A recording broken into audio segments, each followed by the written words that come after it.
I am a 16 years old female. I used to have a good relationship with my mother. That has since crashed and burned since she dated and married my stepdad, Gary, 6 years ago. Gary treats his son Ian, 19 male, like he's the center of the universe and expects my mother to as well, so she does. Anything Ian wants, Ian gets, and that usually comes at the expense of me. Ian wanted my room when they moved it. I was forced to go to another room to make the transition easier for everyone. Ian wanted a car for his 16th birthday. I didn't get braces for another year. Ian wanted to go on an expensive trip for spring break. I had to give up volleyball to make it happen. Ian wanted to have his side of the family over. I was expected to find somewhere else to be, since I wasn't family. My mother just went along with all of this and acted like it shouldn't affect me at all. My dad was overseas for a long time, and we used to FaceTime, and he was so upset by what he was hearing. He's home now and he's offering to have me come live with him. I'm not seeing a reason not to go, and so I told my mom I wanted to go live with my dad. She predictably freaked out and asked why I'd want to do that and said that we had such a good relationship. She didn't understand how this came so out of the blue. I told her that we haven't had a good relationship since she blindly decided to follow Gary's lead and give Ian anything he wanted, and it always came at my expense. My mom tried to argue, so I said I also wanted to leave because she let them kick me out of my own house because I wasn't family. So I was going to go live with someone who was. My mom started crying and said she wouldn't let me go.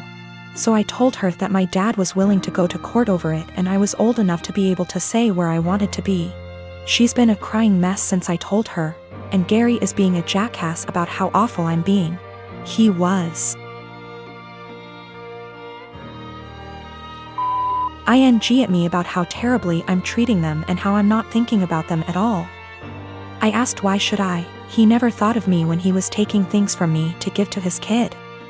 I said let's face facts here, you don't care about me, what you care about is losing the child support you spend on your son. He sort of went slack-jawed and I walked off. My dad said my mom called and threatened to take him to court, so he said he'd see her there.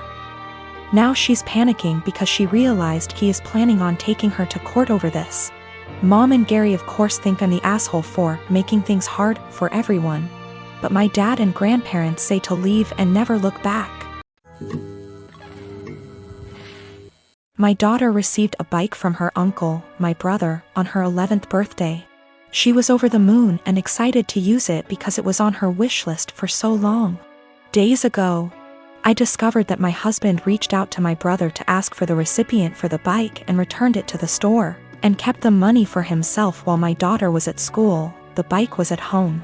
My daughter and I got home and she started crying after noticing the bike was gone. My husband was home at the time. He told me he returned the bike and got money in return to spend on something useful for us since the bike was just there as a distraction and there was no need for it now since we're the dead of winter. I was aggravated and lost it on him saying it wasn't his, didn't come from him. And he didn't pay for it so he had no right to touch it knowing our daughter's been wanting it for a long time, and my brother was decent enough to buy it for her despite barely having money to get him by. I told him what he did was theft and insisted he hand over the money to me so I could repurchase it, but he said he spent it on stuff for the house and doesn't have any money left now. But I knew about the money he was stashing away in the bedroom that he forbade me from tossing, and I took some of it and went out to repurchase the bike while he was out the next day. He found out and verbally lashed out at me saying I should have never touched the money he was saving for himself, which isn't much, but I lashed right back that I had to so I could repurchase the bike he took from under our daughter. He explained that he didn't keep the money for himself and instead spent it for necessities for our home, but he was at fault for taking the bike in the first place and he was responsible for getting it back. He yelled at me for almost 10 minutes, then stormed outside and started smoking. My daughter asked why her dad was upset and that she no longer wants the bike if dad doesn't want her to have it. But I assured her that's not the case and told her she shouldn't feel guilty and to just focus on enjoying her bike. My husband hasn't stopped grilling me about how I disrespected and undermined him, and managed to make our daughter hate him after making him look like the bad guy. I again said he shouldn't have touched the bike. End of the story. He's called me thief and juvenile for taking money from his savings and being sneaky about it. Background about my sister. 2 years ago, my sister was killed in a car accident. She was riding with a friend to the mall, the friend's parent was driving. And teenage boy plowed through a red light while texting on his phone and hit the car my sister, Carrie, was in. Carrie was killed instantly and her friend, June, was in a coma for 3 weeks before her parents took her off life support. When Carrie passed, I was devastated and angry and just not in a good place. Carrie and I had been extremely close. Despite a 7-year age gap between us, we enjoyed a lot of the same shows, we went to concerts together. We volunteered together, and I took it upon myself to guide Carrie like any big sister would do. Our parents were extremely busy with work most days and Carrie and I would often cook together and do crafts when we weren't too busy with school work. Carrie wanted to be a NICU nurse when she grew up and I helped her find a volunteer position at a local hospital to help get her gain some experience being around patients. In short, Carrie was my sister and best friend, and when she passed, I was a mess. The last craft Carrie and I made together was a set of candles. We bought the wax at a local craft store and we both made each other a candle and decorated the jar it was in. That was the day before she was killed. At her funeral, Carrie was buried with the candle I made her. The candle Carrie made me sits on my desk next to my favorite picture of her and I together at the beach. Or it did, until last week. Background about my boyfriend. I met my boyfriend about 1.5 years ago, about 6 months after Carrie passed. I wasn't looking for a relationship, I was still grieving my sister's death. But Eugene came along and it was love at first sight. He was extremely supportive, let me cry on him when I needed to, didn't push me into getting over grieving or anything. He was extremely gentleman about everything and very, very patient. After 6 months of seeing each other pretty regularly, we made it official. Eugene came into my life at a very low point and he has always been very respectful of sentiments I keep from my sister. Never asking me to take them down, always giving me space when I needed to cry. Eugene, along with most, if not all, of my friends and family know about Carrie's candle. There was a point after she died where I would take the candle with me everywhere out of fear that someone might light it, or steal it. Or who knows what. The point is, that candle was and still is a very important part of my life and something that my sister made for me and me alone. When Eugene and I moved in together about 4 months ago, I packed away most of the reminders of my sister and put out the candle and picture on my desk.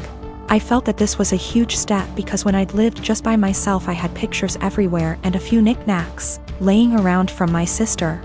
I wanted to make Eugene and I's home our home with just a small part of my sister there. Eugene understood and was very supportive. Last week, we had a massive winter storm that knocked out power. We didn't have power for 3+ days. The power was knocked out at Eugene and I's house while I was at work, which did not lose power. Eugene texted me that he was going to light some candles and try and get a generator, so we could have some for of power or at least be able to charge our phones / use lights / etc. Now, we have probably 30+ candles in our house. I am a huge fan of sales and when Bath & Body Works has a candle sale, I like to stock up and get a range of scents. We have candles scattered all over our house. In the room where my desk is, there are no candles aside from the one Carrie made me. None at all, and there never has been. This room is also downstairs, where Eugene doesn't spend a lot of time, his desk is upstairs. When I arrived home from work last week, I noticed a bunch of candles burning in our living room, safely. Always monitored and not near anything that could ignite. One of these candles was the candle that Carrie had made me. I burst into tears and when Eugene heard me crying he came out from the bedroom, where he was lighting more candles, and asked what was wrong. I was a wreck and couldn't get any words out. When he tried to calm me down, I shoved past him and locked myself in the room where my desk was and just cried. I don't know how he could be so stupid. He knew and I thought he understood how sentimental the candle was and how much I cherished having a candle that my now deceased sister had spent time making with me just a day before she was killed. I haven't been able to speak to Eugene since it happened, Tuesday of last week. He has tried to explain why he did it, because he needed candles to be able to see, but I just can't wrap my head around it. He hadn't gotten into the large candle stash I have upstairs right by the living room where Carrie's candle was, but went downstairs, out of the way to grab the most sentimental, cherished item I have. The candle was burning most of the day while I was at work and is now melted and pretty much gone. I do still have the jar it was in, but I can't look at it without bursting into tears. Eugene says it was an accident, but I just don't believe that. He said he was getting around to lighting the candle surplus we have upstairs, but just hadn't gotten there yet. After being home 6 hours alone with no power. I am heartbroken and feel like this is a major slap in the face. I feel disrespected. I feel like he disrespected my sister. I just don't know what to do. I don't feel like I can forgive him for this. I have 3 fingers missing on my dominant hand. It's fine. I can type and everything and even manage to tie my shoelaces most days, and on the days I can't, that's the dyspraxia. However, I won't deny that it looks a bit odd to most people. I only have my 4th and 5th fingers, so my hand looks a bit like a child's drawing of a rabbit, and not a good one. I'm used to people asking about it, usually after staring for a good minute or 2, but I still find it annoying. I really don't get why you'd think it would be an okay thing to ask someone about, but hey, I wasn't raised in a barn. Usually I nip the questioning in the bud by just explaining the truth from the get-go, and assuming that enough people will gossip about it that the message will spread by the end of the day. It always does. Anyway, I started a new job about a month ago, and I honestly could not face going through that same cycle again. I felt like the time had come to not play into it anymore and to make something out of it, and I decided to make myself laugh. When the first new coworker asked about it, I completely lied and told her that I chewed them off as a baby. I then decided to tell the next person who asked that I cut them off with a plastic knife at a picnic. And the next person that I was born with 6 fingers and they removed too many, and so on. All genuinely ridiculous reasons, but I'm a good actor and they actually believed my stupid lies.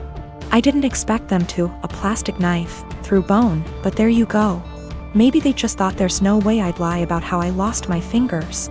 Within about 3 days, I learned that my coworkers had been arguing about the actual reason, and it seems like a lot of them now actively dislike me for lying to them. I'm probably going to have to make some cupcakes over the weekend with my super cool 3D printed adaptive whisk to get back into their good books. Anyway, I told this story to my brother today, and he told me that I was an asshole because I caused tension within the office on my first day and made people feel stupid for being gullible and believing my lies. My argument is that I'm not the asshole because they were asking a rude, albeit common, question, and because I didn't do it with the intention of deceiving them. I was just honestly fed up of the question and didn't think they'd think I actually severed 3 fingers with dental floss when I was 3. I'll accept my judgment, though. Not cool to ask people why they lost limbs or digits just because you want to sate your morbid curiosity. A few reminders for people: I'm not a male. Don't know why everyone assumed that. Don't ask people about something that could be traumatic, especially when you don't actually know them.